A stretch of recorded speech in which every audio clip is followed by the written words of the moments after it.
अखिलेश यादव को अयोध्या मामले में डीएनए जांच की क्यों जरूरत पड़ रही है? क्योंकि उनके पिताजी ने ही कहा था कि बच्चों से गलती हो जाती है। कहा था ना, आप ही लोग टीवी पे दिखाए थे। लेकिन यहाँ बच्चे नहीं हैं, बच्चों के पिता चच्चा हैं। चच्चा के घर में पुलिस चौकी किसने खुलवाया था? जरा उधर जाइए ध्यान से। समाजवादी पार्टी की सरकार में चौकी उसके घर में खुली और उस बेटी का बयान है, उस माँ का बयान है कि वीडियो बना करके बार बार हमको परेशान किया जाता था। उसके बेटी का बयान है, माँ का बयान है। तो पहले ही उसको बचाने की कवायद समाजवादी पार्टी ने किया। समाजवादी पार्टी को चाहिए था कि जांच करा लो, जांच में जो दोषी है, जब क्लियर कट रिपोर्ट आ रही है, लड़की कह रही है, तो आप परेशान क्यों हो? दूध का दूध पानी का पानी हो रहा है ना। यह योगी जी की सरकार है, बुलडोजर वाली। बुलडोजर की कार्रवाई जो है इसको उचित मानते हैं? 100% मानते हैं।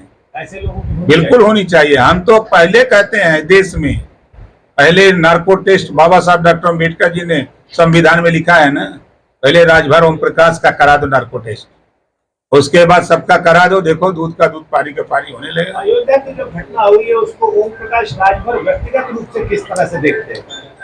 देखिए, हम इसकी निंदा करते हैं। ऐसी घटनाएं नहीं होनी चाहिए। ऐसी घटनाओं को रोकने के लिए कड़े कानून लाए जा रहे हैं।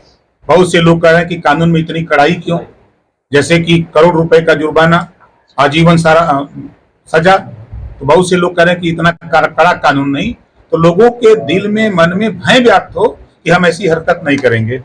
इस नाते ऐसे कड़े कानून लाए जा रहे हैं कि लोग इस तरह की काम न करें। सांसद है वहाँ अयोध्या के अवधेश प्रसाद जी, वो पत्रकारों से कह रहे हैं कि मुझसे जबरदस्ती पूछ लीजिएगा इसके सवाल। एक जनप्रतिनिधि ऐसी भाषा का इस्तेमाल क्यों कर रहा है? भारतीय समाज पार्टी, हम मांग करते हैं कि पहले वो रिजाइन दे, वो सांसद को इस्तीफा दे देना चाहिए। उनकी पार्टी का वो नगर अध्यक्ष है, उनके साथ सैकड़ों फोटो आ रही है, आप लोग दिखा रहे हो, तमाम सोशल मीडिया पे वायरल हो रहा है। तो उनके साथ भाषण देते हुए, बैठ करके चाय पीते हुए, ऐसे सांसद को, जो ऐसे लोगों को पाल के रखे हैं, ऐसे सांसद को तो इस्तीफा दे देना चाहिए। राहुल गांधी की जाति के सवाल पर जो है सदन में हंगामा मचा रहा है। अब आप सोचिए कि जब प्रेस वार्ता अखिलेश जी बेचारे करते हैं तो किसी पत्रकार साथी से पूछते हैं नाम बताओ, तो अपना नाम जैसे ओम प्रकाश बता दिया, कहीं आगे बताओ तो मिश्रा बता दिया, हाँ देखो मिश्रा जी का। तो आप तो जाति खुद पूछे प्रेस वार्ता में। और दूसरी बात, आप जातिवार जनगणना की बात करते हो, किस जाति की गिनती की बात करते हो? आप अपनी जाति की गिनती बात करते हो। जब सब जाति की बात की गिनती करते हो, जातिवार जनगणना की बात करते हो, तो आपको ये सवाल वहां पूछने का अधिकार नहीं है। अगर वो व्यक्ति पूछा सवाल तो उनको अपनी जाति बता देना चाहिए। ओम प्रकाश राजभर आज पहली बार जो है गेस्ट हाउस में मुलाकात है, क्या वजह रही सर गाजीपुर के एक मामले में कोर्ट में हमारी पेशी है, उसी मामले में इधर हम आए हैं, तो हमने सोचा कि आप लोगों से भी मिल लें। क्या मामला था सर? वो एक झगड़ा, अब उसको क्या कहा जाए, न जानकारी में, जैसे कहीं होता है ना कि कौआ कान लेके जात बा, लोग कनवन है कौए के पीछे दौड़ता है, कोई मामला तो और कुछ नहीं था। मोदी जी अल्पसंख्यक कल्याण मंत्री हैं और केंद्र सरकार जो है वक्फ बोर्ड की शक्तियां कम करने जा रही है। एक मंत्री होने के नाते आप क्या नजरिया रहेगा आपका? वही अखिलेश यादव ने कहा कि हम इसको वक्फ बोर्ड में बदलाव को लेकर विरोध भी इसका करते हैं। परिहन करेंगे। वक्फ बोर्ड के संबंध में आप जान लीजिए, किसी जमीन पर जितनी भी जो आजादी की लड़ाई के बाद जो लोग छोड़ के चले गए खाली पड़ी जमीनें हैं, वही जमीन है वक्फ बोर्ड की ना। उस जमीन पर वो लोग अपने से बेच रहे हैं, उसमें सरकार का कोई दखल अंदाजी नहीं। क्यों बेच रहे हो? वो तो सरकारी संपत्ति हो गई ना एक तरह से, तो छोड़ के चले गए, तो उसका मालिकाना हक वक्फ बोर्ड जताता है। तो उसके संशोधन की बात हो रही है। आज अगर अखिलेश जी को इतनी बड़ी चिंता है, तो जब इनकी सरकार थी और कांग्रेस की भी सरकार थी, बसपा की सरकार थी, बड़ी चिंता है उनको। मदरसा बोर्ड है ना, परेशान है, हाई कोर्ट से फैसला आया, अखिलेश जी को याद नहीं आया। यूपी बोर्ड, सीबीएसई बोर्ड, तमाम यूनिवर्सिटी खोल करके अटैच कर दिया गया है ना। आप अगर लायक थे, मुसलमानों के हितैषी थे, मुसलमानों का हित चाहते थे, तो आप एक यूनिवर्सिटी खोल करके मदरसा बोर्ड को उसी से अटैच कर दिए होते, मान्यता दे देते, तो सुप्रीम हाई कोर्ट भी उस पर दखल अंदाजी नहीं देता। आज ये जो विसंगति पैदा हो रही है, जब आपकी सरकार थी तो आपने उसमें उसको पढ़े होते तब न समझ में आता।